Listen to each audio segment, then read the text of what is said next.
Halo guys, kembali bersama gue Fadil dari Sukaiti. Di tengah kondisi krisis GPU sedang terjadi, gue rasa kalian udah capek dan lelah menunggu harga GPU yang tidak kunjung normal. Dan di situasi seperti ini juga, gue rasa excited di setiap rilisan GPU tuh udah mulai berkurang. Dan apalagi kalau ngomongin soal MSRP yang gue rasa tuh mulai agak sensitif karena ujung-ujungnya juga akan dipatok dengan harga yang lebih mahal. Ya tapi mau bagaimanapun perilisan GPU terbaru akan terus terjadi karena demi menjaga momentum pasar dan juga agar produk dari perusahaan tersebut agar terus terdengar dan juga dibicarakan. Nah di sini AMD mencoba untuk menghadirkan RX 6600 XT seolah-olah menjadi jawaban bagi gamers yang mendambakan GPU baru di harga yang sedikit lebih rasional. Tetapi apakah si RX 6600 XT ini bisa menjawab balik keinginan gamers tersebut? Kalau kita lihat sih MSRP yang ditawarkan oleh AMD untuk GPU seri terbarunya ini sih ada di $379, which is yang $50 lebih mahal dari RTX 3060. Dan entah kenapa AMD menawarkan harga yang lebih mahal dibanding pesaingnya. Ya tapi gue juga cukup paham harga MSRP ini sekarang sudah tidak bisa menjadi tolak ukur dan kayaknya agak halu juga nemu GPU di kenyataannya dengan harga MSRP. Dan pembicaraan ini akan gue bahas lebih lanjut nantinya. Nah untuk sekarang kita lihat dulu apa yang AMD tawarkan di RX 6600 XT ini.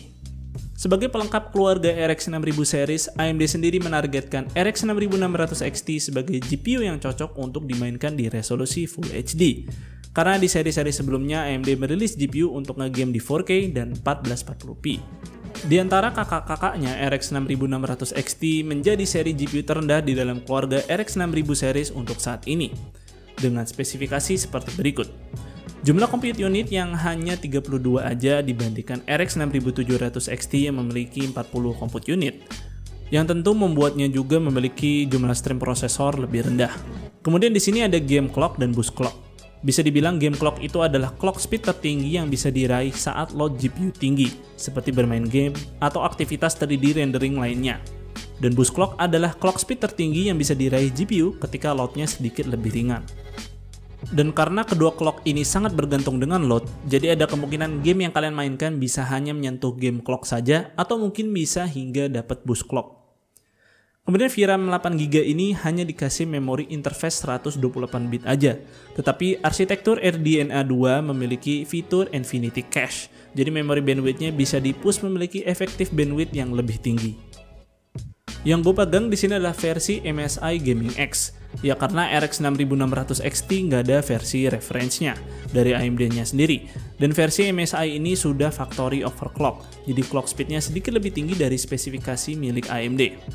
Kemudian seri MSI Gaming X ini menawarkan RGB-RGB-an di tulisan MSI-nya. Ya siapa tahu kalian concern soal estetik seperti ini. Untuk pengujiannya di sini gue akan bandingkan langsung dengan GPU RTX 2060 aja. Karena GPU tersebut merupakan GPU pribadi gue dan gue juga sama seperti kalian nggak memiliki kesempatan untuk upgrade ke GPU seri terbaru. Dan untuk spesifikasi lengkap untuk sistem yang gue gunakan di sini bisa dilihat sebagai berikut. Pengujian yang gue lakukan juga akan berfokus di 1080p sesuai target resolusi AMD untuk GPU ini. Dan berdasarkan hasil tes, ya GPU ini memang memiliki hasil yang sangat baik pada resolusi 1080p dengan settingan rata kanan di rata-rata game yang gua tes.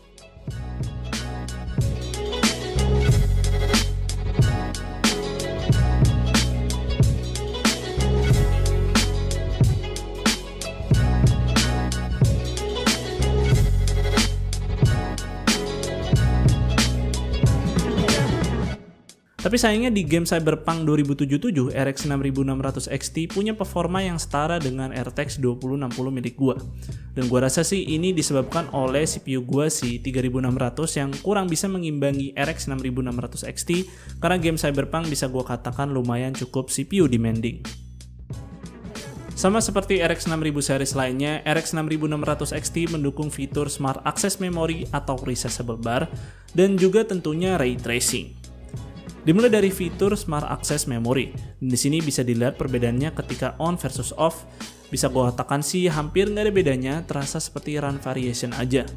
Mungkin kita baru bisa merasakan potensi maksimal dari SAM atau resizable bar ini beberapa tahun ke depan nantinya.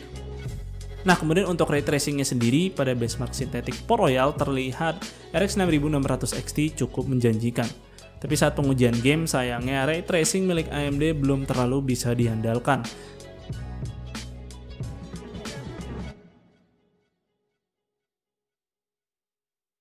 Dan ya, bahkan pada game kontrol, hasil FPS-nya si RX 6600 XT ini bisa lebih rendah ketimbang RTX 2060. Gue juga iseng-iseng mencoba resolusi 1440p di GPU ini, dan hasilnya ternyata tidak terlalu mengecewakan karena masih memberikan FPS yang sangat playable. Tapi tentunya agak sulit juga mendapatkan 60 FPS rata kanan di resolusi ini, jadi cukup wajar AMD memasarkan GPU ini kepada gamer 1080p. Nah, sekarang AMD juga sudah memiliki fitur upscaling untuk membantu menambah performa pada resolusi tinggi, yaitu Fidelity FX Super Resolution atau disingkat FSR. Gue udah sempat bikin video pembahasan lengkapnya tentang teknologi ini, jadi kalian silahkan cek aja videonya di channel ini. Fitur FSR-nya gue coba di game RE8 pada settingan resolusi 1440p dan FSR Quality. FPS yang didapat bisa mendekati 1080p jika menggunakan fitur ini, dan sayangnya sih gue nggak punya game lain dengan fitur FSR, dan AMD juga masih proses untuk membawa fitur ini ke lebih banyak game-game AAA. Nah, ada hal yang perlu diperhatikan kalau RX 6600 XT ini hanya memanfaatkan PCIe x8 saja. Dan apakah pengguna sistem yang hanya mendukung PCIe 3.0 akan kena nerf dari limitasi PCIe x8 ini? Ya, kalau berdasarkan pengujian PCI Express 3D Mark, terlihat sih bandwidth PCIe 3.0 bisa setengahnya PCIe 4.0. Nah, bagaimana dengan penggunaannya di real world? Untungnya sih tidak ada perbedaan yang begitu signifikan antara PCIe 3.0 maupun PCIe 4.0. Ya, entah kenapa juga sih AMD suka melimitasi GPU desktop mereka dengan PCIe x8 seperti kasusnya di RX 5500 XT sebelumnya. Ya, kalau dipikir-pikir juga sih cukup masuk akal ya kalau segmen GPU seperti ini yang bukan high-end agak mubazir juga bandwidth sebanyak itu. Tapi seharusnya nggak ada salahnya juga, nggak perlu dikasih limitasi kalau emang nggak merugikan sih. Terakhir, soal suhu dan konsumsi daya. Di sini gue tes menggunakan benchmark internal Shadow of the Tomb Raider. Nah, di sini ada dua informasi temperatur, yaitu GPU temp dan hotspot temperatur. GPU temp itu yaitu suhu rata-rata yang ada pada GPU die, dan hotspot temperatur adalah suhu terpanas yang ada pada GPU die. Dan terlihat cooling milik MSI Gaming X bisa mengendalikan suhu RX 6600 XT dengan sangat baik. Kemudian mengenai konsumsi dayanya, RX 6600 XT ini punya power efisien yang sangat-sangat baik bisa dibilang. Terlihat dari fabrikasi 7 nanometer yang dipakai AMD ini bukan main-main.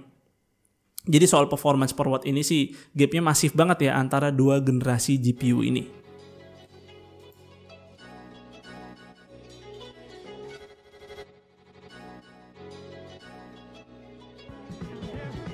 Oke, kesimpulannya GPU RX 6600 XT ini merupakan GPU yang decent karena bisa memberikan performa yang sangat baik di 1080p sesuai dengan target pasar AMD. Dan VRAM-nya 8GB gua rasa cukup pas mengingat game-game sekarang tuh udah mulai minta kapasitas VRAM yang besar, khususnya game-game AAA.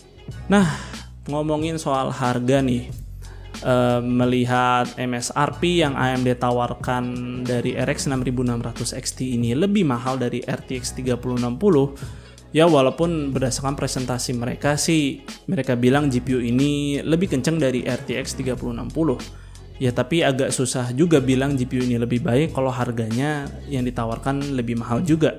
Nah, tapi seperti yang gue bilang di awal, harga MSRP itu tuh agak halu ya di situasi dan kondisi yang sedang terjadi saat ini. Ya, realitanya memang si RX 6600 XT dan RTX 3060 ini dijual dengan harga di atas MSRP mereka. Dan harga yang bisa gue temukan di pasar, si RX 6600 XT ini harga termurahnya bisa gue temukan di 10 jutaan. Yang malah jatuhnya jauh lebih murah dari RTX 3060, dimana harga termurahnya yang bisa gue temukan di harga 11 hingga 12 jutaan. Ya tapi gue nggak bilang untuk merekomendasikan kalian untuk beli GPU RX 6600 XT di harga 10 jutaan. Ya karena menurut gue harga tersebut masih kurang masuk akal untuk GPU seperti ini. Nah, jadi alasan RX 6600 XT ini ada sih menurut gue hanya sebagai kesempatan yang diberikan oleh AMD untuk bisa beli GPU ini dengan harga MSRP ketika launch day. Dan ya, beberapa orang sih gue lihat ada yang bisa membeli GPU ini di harga 7 jutaan saat launch day. Ya tapi tentu saat itu pasti kondisi stoknya terbatas dan tidak semua orang bisa mendapatkan GPU ini di harga tersebut. Ya jadi menurut gue orang-orang yang bisa beli di harga tersebut cukup hoki juga sih. Bagi kalian yang memang punya GPU yang decent untuk ngegame dan masih berjalan baik hingga sekarang, gue rasa kalian keep dulu GPU tersebut hingga situasi harga GPU kembali normal. Tapi kalau kalian emang ngebet banget untuk upgrade GPU kalian, misalkan kalian ada di kondisi menggunakan GPU yang lama dan mohon maaf GPU kalian tersebut rusak dan tidak punya garansi lagi, serta tidak punya GPU cadangan juga, atau kalian itu pengen rakit PC baru untuk pertama kalinya dan pingin mencicipi hardware terbaru supaya lebih future proof. Bisa gue bilang opsi GPU RX 6600 XT merupakan GPU terbaru yang memiliki harga agak mending dibanding GPU lainnya. Ya tercatat tanggal 27 Agustus ketika gue syuting. Siapa tahu ketika video ini tayang kondisi harganya berubah. Ya jadi segitu aja sih videonya tentang pembahasan si RX 6600 XT ini.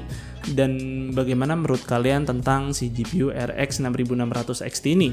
Tulis pendapat kalian di kolom komentar. Dan jika kalian berkenan, like dan share video ini. Dan jangan lupa subscribe channel gue jika kalian gak mau ketinggalan konten dari gue. Dan jangan lupa follow Suka IT di Instagram dengan nama @suka_it. Gue Fadli dari Suka IT pamit undur diri. See you on the next video.